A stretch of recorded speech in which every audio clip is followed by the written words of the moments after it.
Хай живе, живе вільна Україна, хай живуть, живуть вічно козаки, хай цвіте червона калина, нехай згинуть воріженьки на вічні віки, нехай згинуть воріженьки на вічні віки.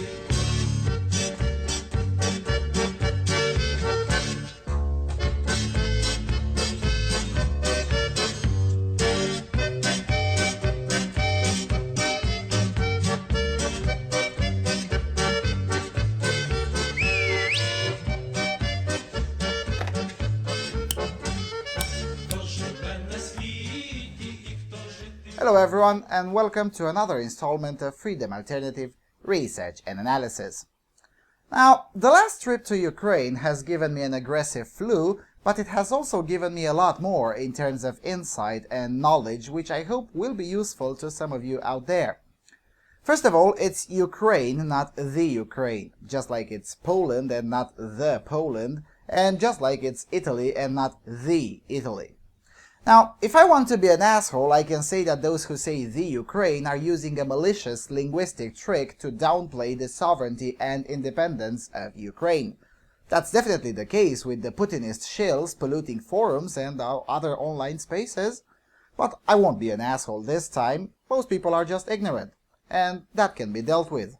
After all, we're all ignorant about certain topics, aren't we? Anyway, the biggest, most impressive thing that I've seen in Ukraine was the fact that the response to crisis was exactly the opposite of other countries who have been placed in a similar position. For instance, when Venezuela was put under sanctions by its main trading partner, the response was more socialism.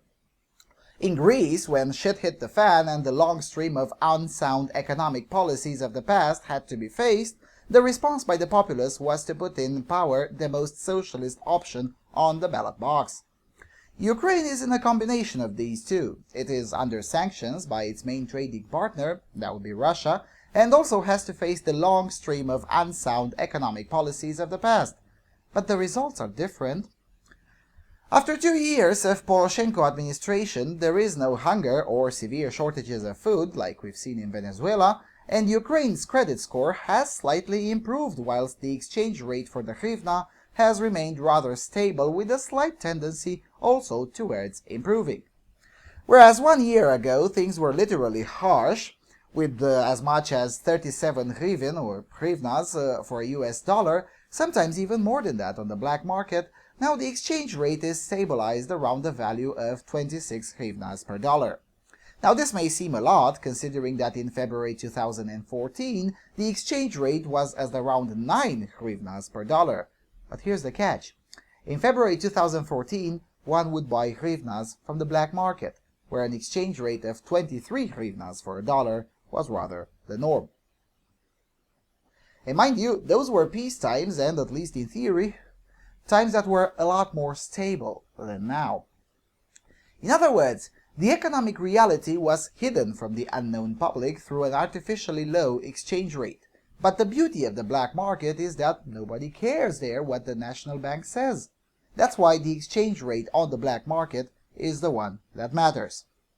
In present days, the two values, the official one and the black market one, almost converge, which should suggest to anyone with two brain cells to rub together that this country is now at least being honest.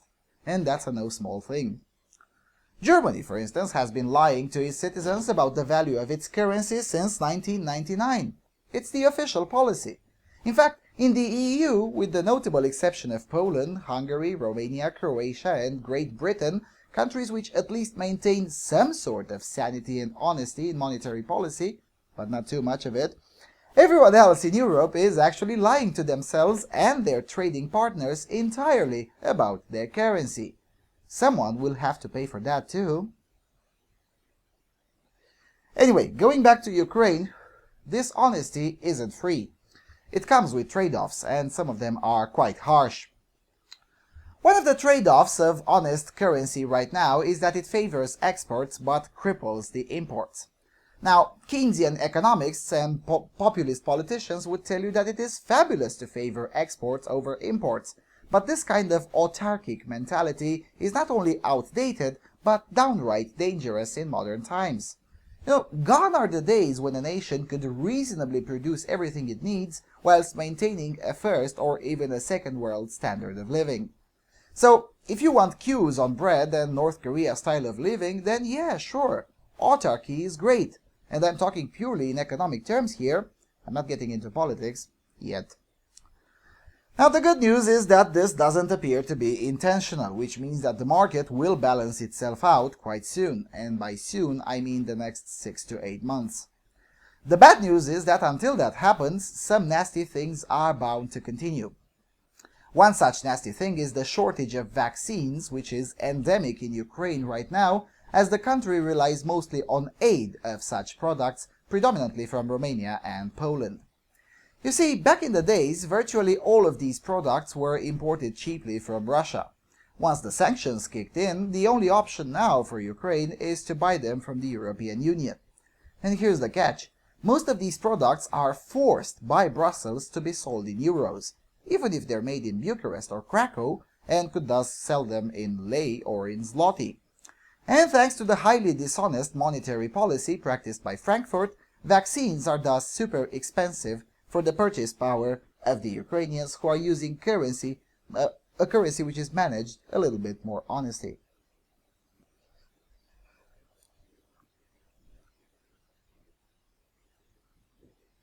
Speaking of which, like my cup? Anyway, let's put in some good news as well.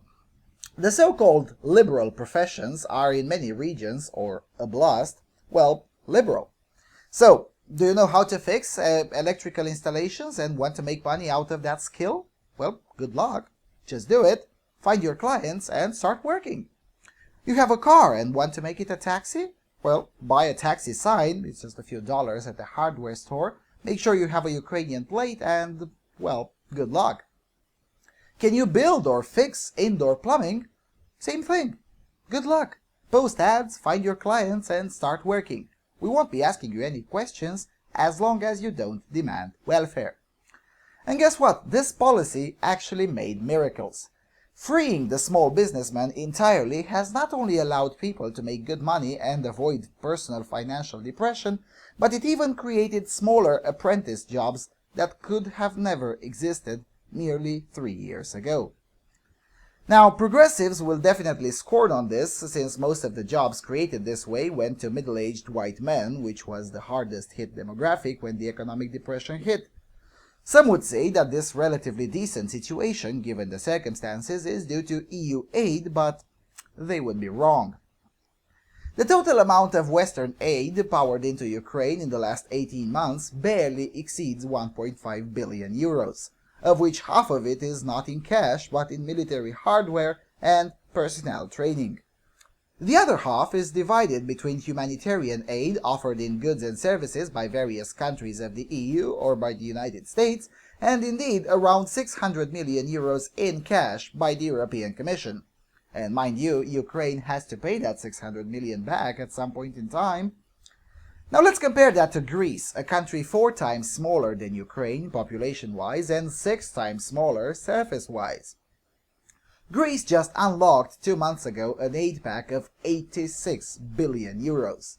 That's 57 times more than Ukraine, and I only looked at the second half of 2015.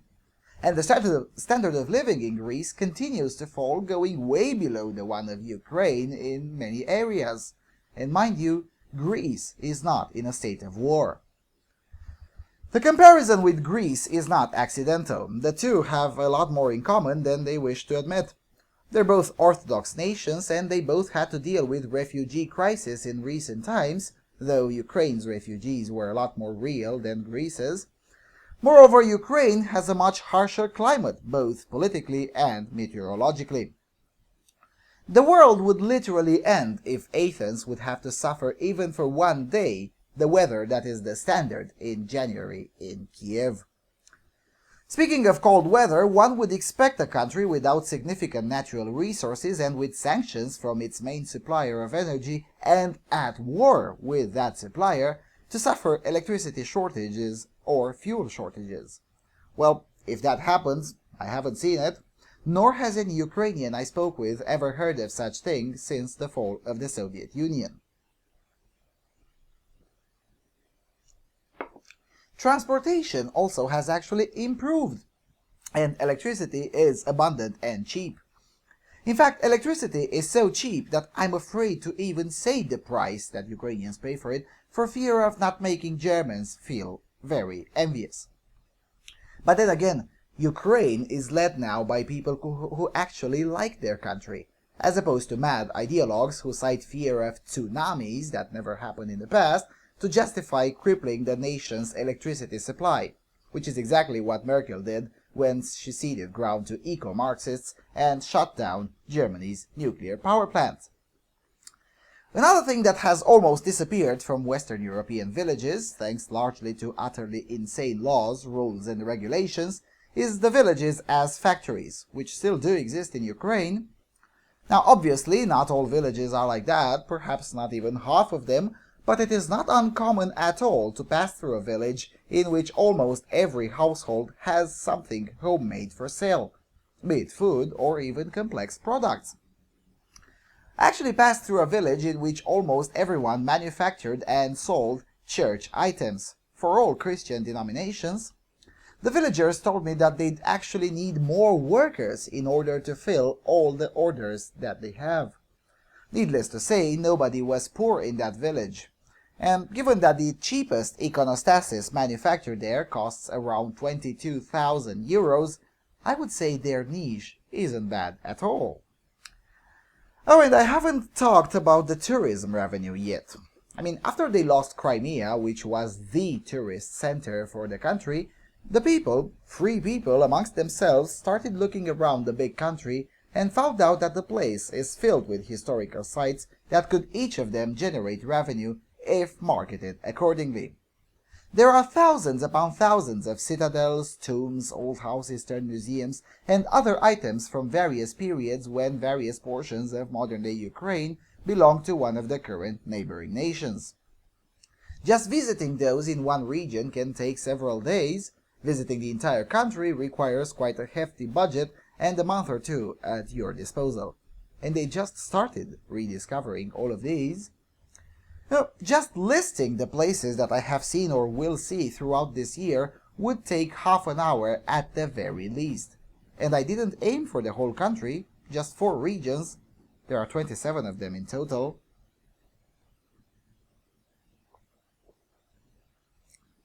Anyway, I will continue to follow Ukraine as I think it can soon become the best place to invest in the very near future, as the economics of the EU will start shaking again, as they must do, and as the incipient market measures of Ukraine will continue to deliver the necessary prosperity. As the Russian ruble is collapsing, the conflict will have to come to an end sooner than most people and analysts would expect. And when that happens, Ukraine should be in your top 3 places to invest. I know it's my second choice, and one day I'll tell you which one is the first. But until then, thank you for watching, and I'll try to make more videos with cities that are gorgeous and most people don't even know they exist. And with that being said, I'll see you around on Freedom Alternative.